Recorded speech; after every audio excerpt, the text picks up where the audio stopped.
watching Canadian Muslim news on Muslim Network TV. From Toronto, Ontario, I'm Catherine Bullock. Assalamu alaikum and greetings of peace. This week we're highlighting anti-racism efforts by Muslims in Canada and around the world. So today a conversation with Dr. Amir Al-Azraki about his work preserving Afro-Iraqi heritage. First, some news headlines. O'Toole fires senator who challenged his leadership. Canadian and New Zealand officials talk violent extremism after attack in London, Ontario. Waterloo School Board attempts to address community concerns after misconduct controversy. Protesters say Facebook incites violence against Muslims. And Pakistan slams restrictions on Muslim Friday prayers in India. And now some details. Conservative leader Erin O'Toole has removed from caucus the senator that called for a leadership review. Denise Batters, a Saskatchewan senator, challenged O'Toole's leadership earlier this week. She posted a petition to initiate an early leadership review. According to Global News, O'Toole says he will not tolerate anyone who does not respect the efforts of the Conservative caucus. He says that those efforts include holding Trudeau's government accountable in the House of Commons. Batters took to Twitter after the news and said she was not going to be silenced by O'Toole. She added that O'Toole allegedly fired her over voicemail. Documents received by Global News show that Prime Minister Justin Trudeau's National Security Advisor spoke to his counterpart in New Zealand shortly after the attack on a Muslim family in London. 10 days after the incident, Trudeau's advisor, Vincent Rigby, and Tony Lynch in New Zealand spoke briefly about extremist ideologies. The release of these documents follows information relayed by sources involved in the investigation who claim that the suspect was allegedly inspired by the mosque shooting in New Zealand. A memo intended for the Canadian Prime Minister regarding the incident said that there was a knife found close to Nathaniel Veltman, the suspect in the attack. The Coalition of Muslim Women met the Waterloo Region District School Board early this week to discuss concerns raised by parents about the safety of racialized students in schools. The meeting follows an incident where a teacher allegedly taped 2 children to their desks as a form of disciplinary punishment. According to CBC News, the father of one of the victims claimed the teacher did so because of his Pakistani descent. The school staff have also reached out and met with about 30 parents who have been worried about the incident. They are also preparing to answer questions and address parents' concerns during upcoming community sessions. Protesters rallied outside the headquarters of Meta, formerly known as Facebook, in Menlo Park, California, accusing the social media platform of inciting violence against Muslims in India. Javid Ali, who was with the American Indian Muslim Council, said Facebook is technically promoting hate. He said some dangerous organizations have used the platform to divide people and pit religions against each other. A recent Associated Press report found Facebook has known about these issues for years and has been selective in removing misinformation and anti-Muslim content.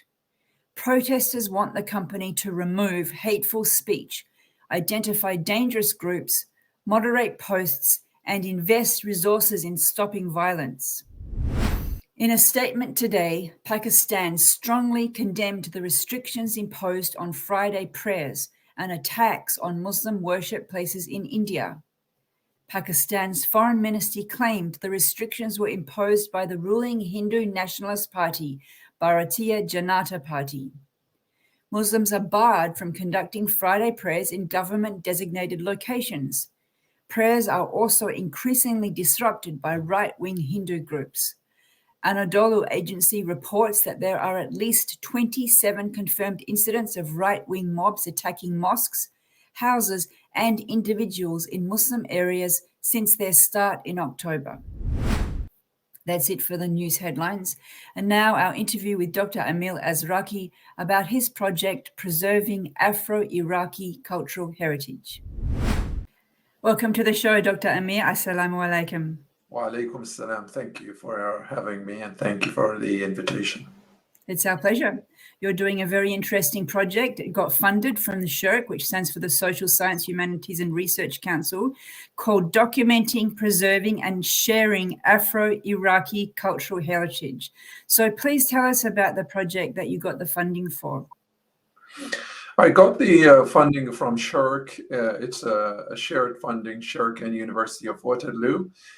The funding is for the first phase of a big project that I am working on, and it's called the Afro-Iraqi Cultural Heritage, Documenting, Preserving, and Sharing. The project is, it was inspired by a need to document the cultural heritage of Afro-Iraqis, which is unfortunately in danger because of many political, social, and religious reasons as well. So the project is the first phase of the project, which is supported and funded by SHIRC and University of Waterloo, is to document or let's say learn about the history of Afro-Iraqi cultural heritage by interviewing 5 key informants, senior elders in the community. So tell us about it. Tell us about Afro-Iraqi heritage more. Like these are Black Iraqis who had come centuries ago or recently, or what's the story of Afro-Iraqis? Afro-Iraqis, as part of the African diaspora in the Arab world, most of them came as slaves during the 9th century, and some of them came from African continent during the Islamic conquest, and they settled in different Arab countries, and since like really long time, and they become part of the community, the societies in the Arab world, but they are still unfortunately treated with discrimination, and they face racism and in certain situations violence as well.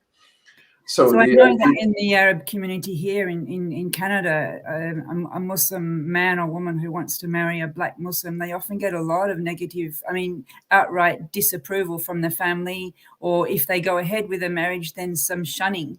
So can you talk a little bit about that discrimination against Black Muslims and how it relates to your project of the Afro-Iraqis?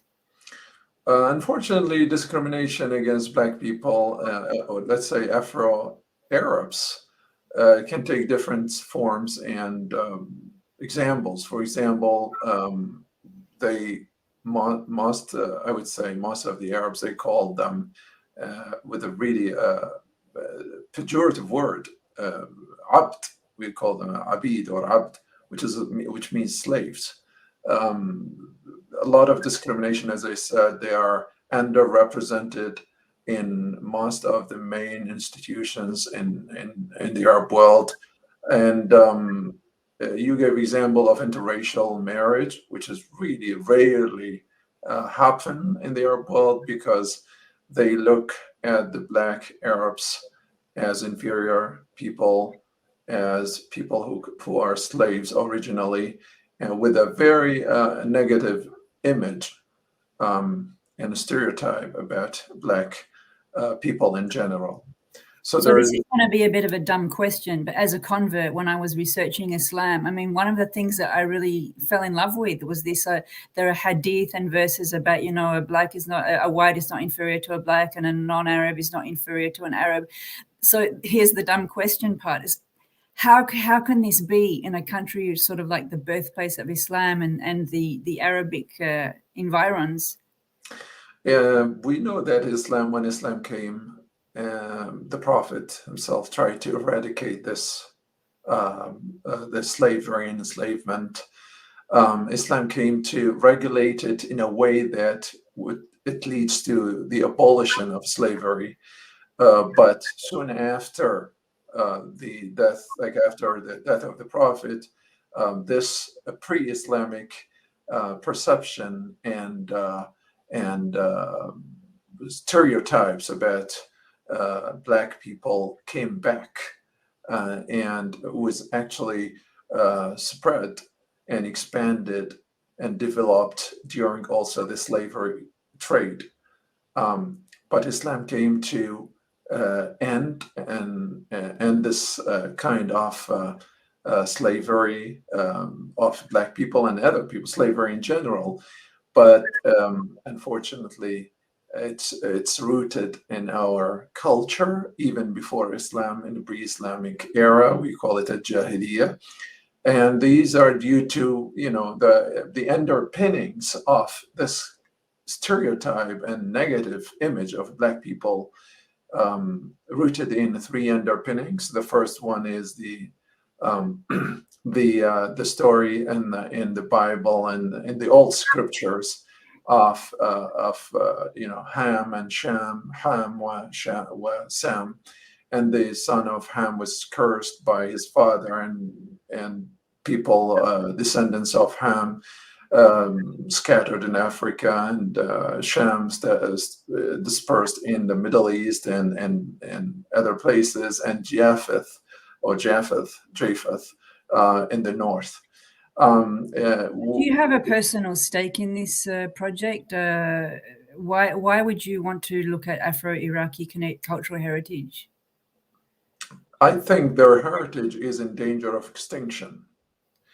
And the racism, discrimination in the society actually contribute to the demise of the culture, of the Afro-Iraqi culture. It's very significant culture. It is rooted really thousands of years, and it dates back to, as I said, long time before even Islam and these religions. So you said you're going to be interviewing 5 people as phase 1? We finished the first phase of interviewing the main 5, I would say, elders and leaders of the community of Afro-Iraqis. And this is to learn about the undocumented history, the rituals, and their significance. So what have you learned? Can you share one amazing story that you've come across already? For example, the usage, the occasion, and the purpose, let's say, of using rituals in their community to heal the people who are sick, using rituals for healing, and not as, unfortunately, the image that is propagated within the society about these rituals as irreligious, barbaric, and inferior.